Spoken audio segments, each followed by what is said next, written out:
Hello, if your school can't function without you, you are not leading, you are controlling, and control isn't leadership, it is bottleneck. So, welcome to Excel, the place where the exceptionals come to get better every day. For those of you joining us for the very first time, my name is Juliet Igwe. I am the lead consultant at Icons Consulting Services and a fellow of Chartered Institute of Coaching and Mentoring Nigeria. I am so passionate about empowering leaders to lead with impact backed with measurable growth in their organization. So today we are tackling a hard truth, because if you're making all the decisions as a leader, you are not a leader, you're a bottleneck. This is a safe place where we can tell ourselves the truth, because bottlenecks don't create progress, they choke it. So let's begin with the leadership bottleneck problem. Let me tell you about Principal David. He was my mentee.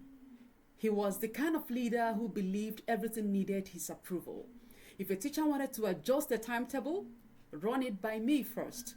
If the school counselor had a new idea for student discipline, let me review it first.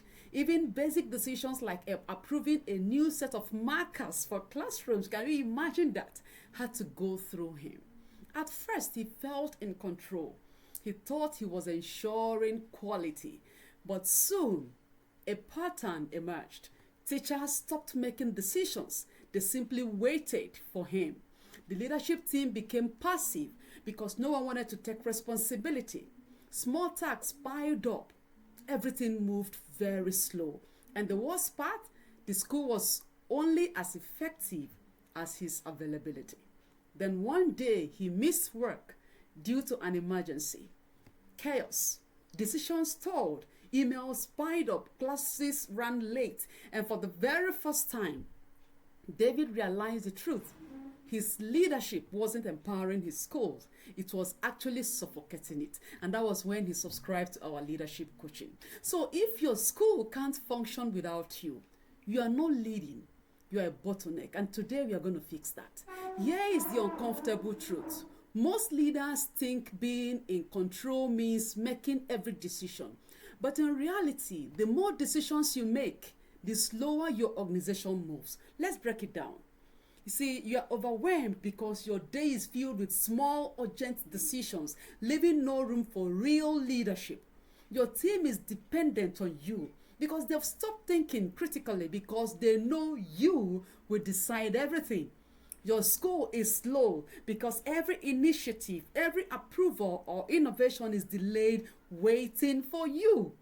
For example, if a school leader, as a school leader, you insist on personally approving every teacher's classroom arrangement, every student discipline case, or even every extracurricular activity, guess what you'll get? Yeah, you guessed right. You'll get frustrated staff, slow progress, and a culture of learned helplessness.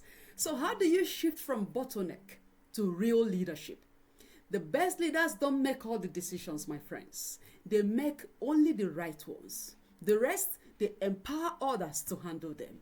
They do this by clarifying decision zones and grouping their decisions into 3 levels of decision making. Because not all decisions are equal. You have to split them into 3 categories. So, a high-functioning school runs best when decisions are distributed based on impact and responsibility. So here's a simple way to categorize your decisions. The first category is the leader-level decisions, which deals with high-impact strategic decisions. These are big-picture, high-stakes choices that shape the future of the school or that organization. They require a broad perspective, alignment with long-term goals, and often involve multiple stakeholders. For example, in the school, a leader-level decisions involves setting the school's vision and strategic priorities. Let's say shifting towards competency-based education is a strategic level leader decisions. Or hiring key leadership positions like the principals or department head, or school-wide policies changes that impact students, staff, and operations, or budget allocations and resource distributions, or even handling crisis situations that require immediate executive direction. These are leader level decisions that you should be focusing on. What happens when a leader fails here? There will be a lack of clear direction. There will be confusion about priorities, and there will be a culture of reactive leadership instead of proactive decision making. So what's the leadership role here?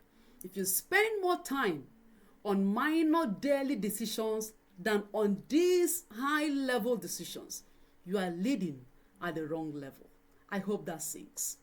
The second level decision is the team level decisions. That is the operational, the tactical decisions. These are decisions that impact day-to-day school operations and should be handled by department heads, teacher leaders, and senior staff. Examples of team level decisions include how to implement the curriculum, talking about the scheduling, the instructional strategies, and everything around that. You can talk about professional development plans for teachers, or school event planning and execution, or department budgets and resource allocation, or student support strategies where you talk about intervention plans, parent engagement approaches, and stuff like that. These are team level decisions, operational, tactical, that should be handled by the middle level leaders. So what happens when leaders micromanage here? There will be slow decision making. Everything waits for the principal's approval. There will be disempowered staff. Staff will stop thinking for themselves. There'll be low morale where leaders feel like they are babysitting instead of actually leading. So what's the leadership rule here? If your department heads and senior teachers have to ask you about everything, my dear, you've trained them to be dependent, not decisive. I believe you will take action. And the third level decision you need to know is called individual level decisions, which focuses on classroom and routine decisions. These are decisions best handled by teachers and staff on ground.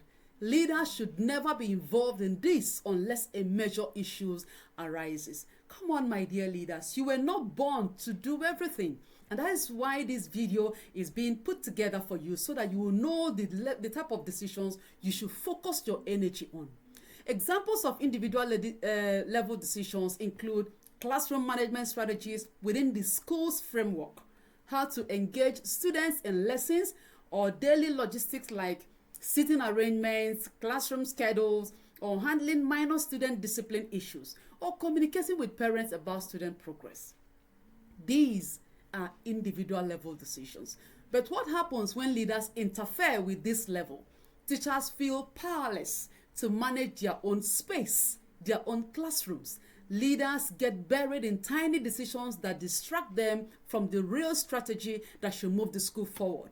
There will be frustration, there will be low-moving school culture, even when minor changes require approval. The leadership rule here is that if you are involved in decisions about what color a classroom chart should be, my dear, you are leading at the wrong level. So let me give you the key here. The big decisions belong to you as the big man of the organization. The operational decisions belong to your leadership team, and the day-to-day classroom decisions belong to the teachers and the staff. Your job as a leader isn't to make every decision. It's to create a structure where the right people make the right decisions at the right level. And that is why having systems in your school is very, very important if you want your school to outlive you. So, hey, my friends, if you are yet to subscribe to this channel, you are missing out. So hit that subscribe button so you never miss our leadership insight that we share here every week.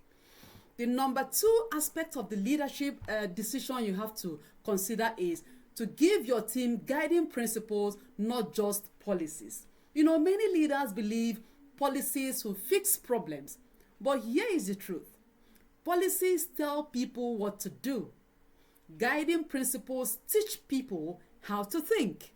Because when your team only follows policies, they struggle to make decisions when policies don't cover a particular situation. I believe you have experienced that. They will keep coming to you for answers instead of using their judgment, their initiative. They will feel like enforcers instead of empowered professionals. So how do you shift from policies to principles. Instead of just writing rules, my dear leaders, create guiding principles that help staff make decisions without you. For example, can talk about the student discipline. The policy-based approach says students who break rules must be given detention. But the principle-based approach here says our goal is to teach responsibility, not just punish behavior. Handle discipline in a way that corrects behavior while maintaining respect. You see how broad it is. What results can you get from this kind of policy-based approach? Teachers can use their judgment to decide between detention, restorative conversations, or other corrective actions without waiting for the leader's approval. The second example could be teachers' autonomy. The policy-based approach here could say all teachers must follow this exact lesson plan format. The principle-based approach will say we prioritize student engagement. Teachers have flexibility to design lessons that best meet learning outcomes. And what result are you going to get here? The teachers will feel empowered to innovate while still aligning with your school goals. So, my dear, what's the leadership role here? When your team understands the why, they won't always need you for the how. I hope that sinks. And the third aspect of making informed decision is to set checkpoints, not chains. In essence, we are encouraging you to lead without losing control. You know, one of the biggest fears leaders have about delegation is losing control. But real control doesn't come from micromanaging every detail. Hello, it comes from building small checkpoints. So you need to set up review points where teams update you on progress, but don't slow them down with unnecessary approvals. The right way to stay in control is this. Instead of requiring constant approvals, set up structured checkpoints where your team updates you on the progress they've made. Let's take a school event, for instance. The wrong way to handle this is where the leader must approve every event detail from flyers to guest lists. Come on, you will get yourself burned out. The right way to do it is for the team to present a brief proposal at the start and final review before the launch. In this case, the leader only steps in if things are off track. You see, you must have saved your valuable time to focus on what really matters. Another example is maybe in classroom discipline. The wrong way to handle it is where every discipline case must go through the principal. Come on. If every discipline case goes through the principal, what time does he have to focus on what really matters, his core job descriptions? The right way to do it is to allow teachers handle discipline using a set framework or your standard operating procedure and only escalate serious cases that requires administrative intervention. Your leadership role here is to trust your team to execute instead of controlling every step. Set checkpoints to ensure alignment without slowing things down. So, my friends, as we round up this video, I want to give you a final leadership challenge. Ask yourself, am I making decisions that someone else should be making? Have I created a culture where people think for themselves, or do they rely on me? Do I lead through control or through systems that empower others?